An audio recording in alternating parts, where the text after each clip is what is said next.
Bon, bonsoir à tous. Je crois qu'il y a encore quelques-uns d'entre vous perdus dans les couloirs. Donc je vais en profiter pour vous faire quelques petites annonces. Tout d'abord, bonne rentrée. J'espère que vous avez passé de bonnes vacances. Ben, il n'y a pas un grand oui. Bon, ben, d'accord. Bon, c'est la première pour nous aussi. C'est quoi tous ces gens qui rentrent par le haut, là, et qui ne se sont pas pointés? Oh, Daniel, elle ne va pas être contente. Hein, Daniel, tu laisses rentrer les gens par le haut? Comme ça? Hein, les resquilleurs? Bon, il faudra donner votre nom en sortant, hein, qu'on coche. Parce que, évidemment, la salle était réservée archi pleine.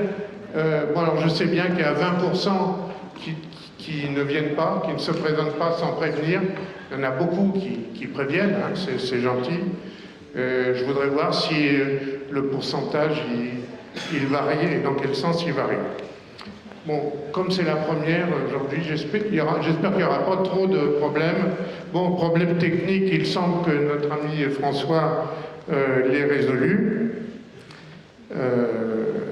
Et qu'il n'y a pas eu trop de difficultés pour vous. Alors bon, il n'y avait pas de panneaux. Pour la prochaine fois, on mettra des panneaux, hein, parce que c'est pas facile. Je voulais... Alors, voilà. Comme toujours, il y a une vidéo directe.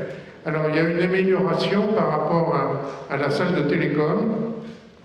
C'est que maintenant, on a une meilleure qualité, on est transmis vraiment en direct par le CNAM, on a le conférencier et les slides côte à côte sur la transmission, sauf pour notre ami François, parce que comme il n'était pas au courant, moi non plus je n'étais pas au courant, il n'a pas la clé avec toute sa présentation pour pouvoir le transférer sur le PC du CNAM. Donc, pour aujourd'hui, ça sera comme d'habitude. Alors, vous voyez, les adresses qui sont données là, ce sont les adresses comme d'habitude sur YouTube, mais à partir de la prochaine fois, vous aurez l'adresse du CNAM pour voir en direct vraiment la conférence en meilleure qualité. Je la mettrai sur mon slide. Alors, tac. Je confirme qu'il faut rentrer par la porte rue Saint-Martin et non pas par le musée.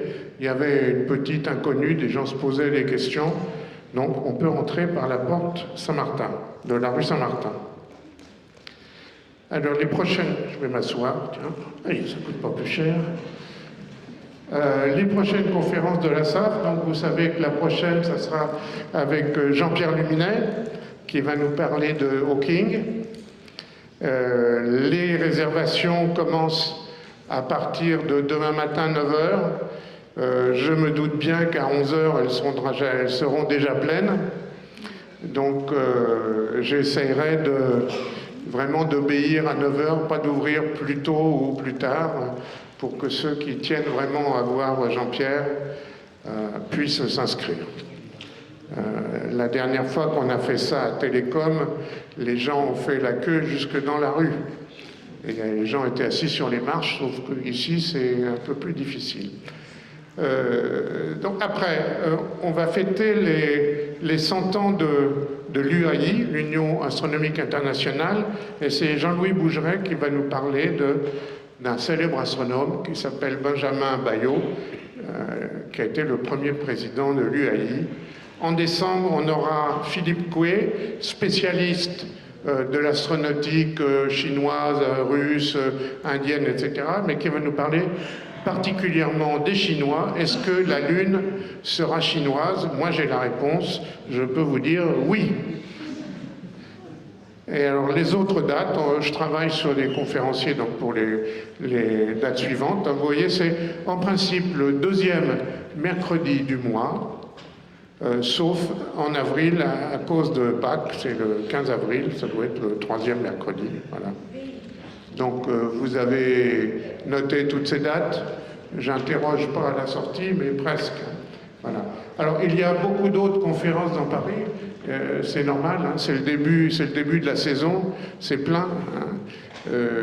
Donc, vous voyez, l'IAP, c'est très intéressant, la synthèse des éléments légers, c'est complet. Hein. C'est souvent comme ça. Hein. Sinon, on fait une grande... je vous en parler après. Notez la date du 8 octobre. On fait un grand show à la Sorbonne. Je vous en parlerai. Qu'est-ce qu'il y a pour les gens de la SAF, la commission de cosmologie, le samedi 12 octobre. Oui, alors... bon... Je n'ai pas tout compris, c'est pas grave. Bon. Bon, vous voyez aussi, moi je donne une conférence le 14 octobre. Vous savez que c'est le cinquantenaire d'Apollo. Et j'ai voulu faire un peu plus que ça. J'ai tellement donné de conférences sur les 50 ans d'Apollo, ça commençait, que j'ai voulu faire la suite. Vous savez que beaucoup d'agences spatiales veulent retourner sur la Lune, ou y aller sur la Lune pour ceux qui n'ont pas été, et on va voir un peu comment on peut retourner sur la Lune, aller vers Mars, aller peut-être vers les astéroïdes. Est-ce que la Lune est un avant-poste pour aller sur Mars ou les astéroïdes? Je vous ai préparé une belle conférence, donc si ça vous intéresse, c'est dans le cadre des conférences du CIS PTT, qui eux aussi ne peuvent plus retourner à Télécom. Hein, bien sûr, ils avaient leurs entrées à Télécom, et ils ont trouvé un auditorium, l'auditorium ARA, dans le 13e aussi. Voilà. Et est-ce qu'il y en a encore? À l'Observatoire de Paris, Françoise Combe, mais elle ne tient pas beaucoup à ce qu'on fasse de la publicité parce que la salle est très petite. Mais pour les passionnés du Big Bang, elle va nous faire l'histoire du Big Bang, sous son aspect donc historique, dans la salle de l'atelier, le 16 octobre à 14h. C'est entrée libre, gratuite et obligatoire, mais il faut s'inscrire. Hein, donc vous vous inscrivez, vous cliquez sur mon site, vous cliquez sur le séminaire d'histoire de l'astronomie et vous inscrivez. Je pense que ça doit commencer à être plein. Voilà, je crois que ça, on a vu ça. Alors voilà ce dont je vous parlais. Le 8 octobre, dans l'après-midi, de 14h à 20h en gros, de 14h à 20h, on va fêter les 500 ans de la mort d'un grand génie, Léonard de Vinci, qui est mort en France, hein, vous le savez. Et on a réservé le grand amphithéâtre de la Sorbonne. Alors, ceux qui ne connaissent pas le grand amphithéâtre de la Sorbonne, ça vaut vraiment le coup, hein, rien que pour voir l'amphithéâtre, de vous inscrire et de voir cette pièce merveilleuse.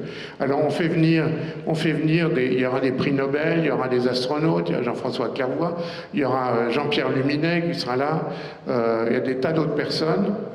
Il y aura Bernard Foin, que vous connaissez, de l'Agence spatiale européenne. Et l'idée, c'est un peu de voir comment on peut retourner sur la Lune, là aussi. Est-ce que Léonard aimait la Lune, avait envisagé tout ce qu'on avait prévu de faire pour aller sur la Lune? Le site que je vous ai écrit en haut, indico.yen2p3, etc., c'est le site pour s'inscrire. Bien entendu, c'est gratuit. Hein. Il y a 900 places. Hein. Mais il y aura du monde, hein, je pense. Donc, on n'a pas fait beaucoup de publicité pour le moment. Le programme va sortir demain. Vous le trouverez sur mon site, si vous ne le trouvez pas ailleurs. Alors, allez, la suite. Voilà quelques photos de notre dernière conférence SAF à Télécom. Eh ben, c'était justement sur le futur, une table ronde sur le futur des voyages spatiaux avec nos amis que vous voyez ici, Olivier de Coursac, Nicolas Prantzos et Pierre-François Mouriot.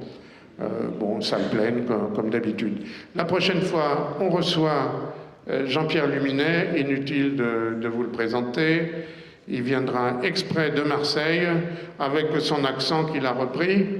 et nous parler de Hawking et de son univers.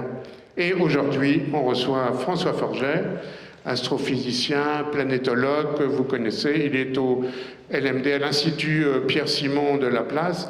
LMD, ça veut dire, ne souffle pas, laboratoire de modélisation dynamique. Ah, météorologie. Bon, d'accord, voilà. Un point pour lui. Et il va nous parler de l'exploration passée et future de Mars. Je vous souhaite une bonne conférence. Merci.